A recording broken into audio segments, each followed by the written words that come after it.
আজ আমি আরেকটা গুরুত্বপূর্ণ ভিডিও নিয়ে আসছি। ভিডিওটা হচ্ছে ব্রাশ টুল ইউজ করে একটা ক্যাটের পিছনের অংশটুকু কিভাবে ফেলে দিব।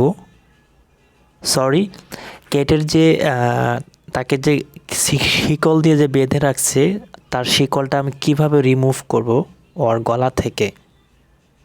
ওকে ফ্রেন্ডস, আমার চ্যানেল যদি নতুন ভিউয়ার হয়ে থাকেন চ্যানেলটা সাবস্ক্রাইব করবেন, ভিডিও ভালো লাগলে লাইক করবেন। Okay, let's go to the screen. First of all আমি ইমেজটা ডাউনলোড দিয়ে রাখছি।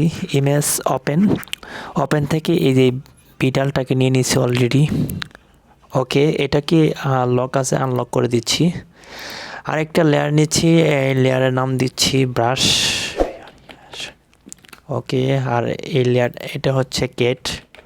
ওকে, এখন যেটা করব এখানে ব্রাশে ক্লিক দিতে পারবো।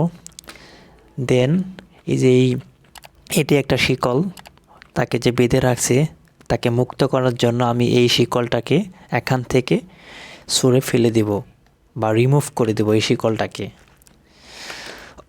ওকে, ফার্স্ট অফ অল যাব ব্রাশ, এই যে ব্রাশ টুল, এখান থেকে ব্রাশের সাইজ রাখবো আমি 25। ওকে, এটাকে এইভাবে ধরে সিলেক্ট করছি। ওকে,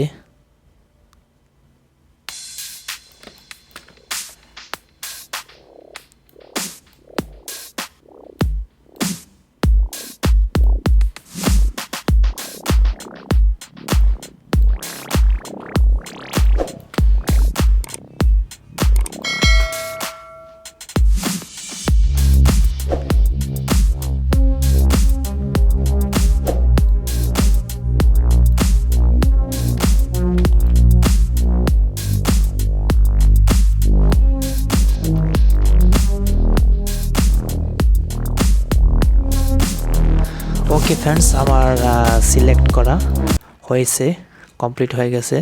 দেন এখন যেটা করব ফ্রেন্ডস, ভেরি ইম্পর্টেন্ট, তার আগে বলে নিচ্ছি আমার চ্যানেলটা সাবস্ক্রাইব করবেন, ভিডিও ভালো লাগলে লাইক করবেন, শেয়ার করবেন। ওকে, আমি এই লেয়ারের উপরে কন্ট্রোল চেপে ক্লিক করছি।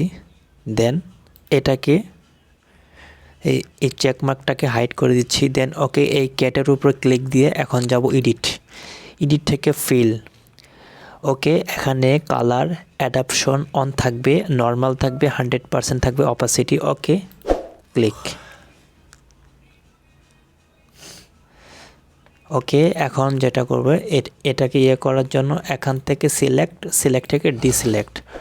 ওকে, আর এখানে যদিও আমার কোনো যদি আমার একটু কাজ করার প্রয়োজন, দেন আমি এখান থেকে করব।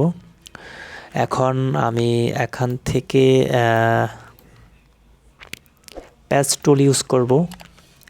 প্যাচ টুল ইউজ করে আমার যেখানে একটু প্রবলেম হয়েছে আমি ওখানে কারেকশন করব। ওকে, দেন এখানেও একটু হয়েছে। ওকে,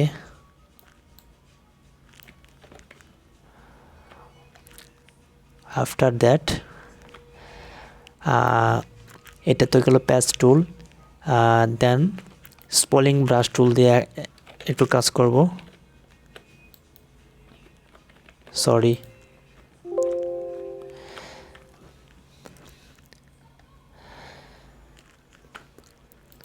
ওকে। সো ফ্রেন্ডস, দেখতেই পাচ্ছেন কি কাজ করলাম। এক ক্লিকে আমি কিন্তু আমার বিড়ালের যে রশিটা ছিল, শিকলটা ছিল, এটা আমি এক ক্লিকে এখান থেকে রিমুভ করলাম। কিভাবে? একদম স্মার্টলিভাবে, বোঝা যাচ্ছে না যে ওর গলায় এখন ওই শিকলটা আছে। ওকে ফ্রেন্ডস, নেক্সট ভিডিওতে দেখা হবে। Thank you.